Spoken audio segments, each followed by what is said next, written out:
ইকুয়েডরের বিপক্ষে মেসি খেলবেন কোপা আমেরিকার আগে প্রস্তুতির অংশ হিসেবে দুটি প্রীতি ম্যাচ খেলেছে আর্জেন্টিনা।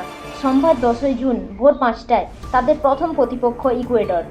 প্রীতি ম্যাচ বিধায় এতে লিওনেল মেসি খেলবেন কিনা তা নিয়ে শঙ্কা ছিল, কেননা সাম্প্রতিক সময়ে বেশ কয়েকবার ইনজুরিতে ভুগেছেন কাতার বিশ্বকাপ জয়ী। শঙ্কা দূর করেছেন খোদ আর্জেন্টিনার কোচ লিওনেল স্ক্যালোনি। ইকুয়েডর ম্যাচকে সামনে রেখে এরই মধ্যে শিকাগোয় পৌঁছেছে মেসি বাহিনী। কয়েক দফা অনুশীলন হয়ে গেছে তাদের, আর ম্যাচের আগের দিন সংবাদ সম্মেলন করেছে স্ক্যালোনি। মেসি খেলার নিশ্চয়তা দিলেও তাকে একাদশে রাখা হবে কিনা তা জানাননি আর্জেন্টিনা বস। স্ক্যালোনি বলেন, আগামীকাল মানুষ মেসিকে দেখতে পারবে, সে নিশ্চয়ই খেলবে। আমরা ভালোভাবে ভেবে দেখব কতক্ষণ খেলানো যায়।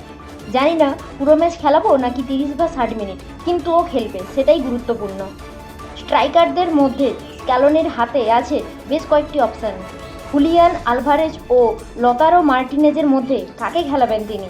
আর্জেন্টিনা কোচ বলেন, গুরুত্বপূর্ণ বিষয় হলো দুজন ভালো আছে, আমরাও খুশি। আমরা যা চাচ্ছি ম্যাচ অনুযায়ী দুজনে সেটা দিতে পারে। মেসি শুরুর একাদশে না থাকলে আলভারেজ ও মার্টিনেজ দুজনকেই একসঙ্গে খেলাতে পারেন স্ক্যালোনি। সংবাদ সম্মেলনে সেই ইঙ্গিত দিয়ে তিনি রেখেছেন।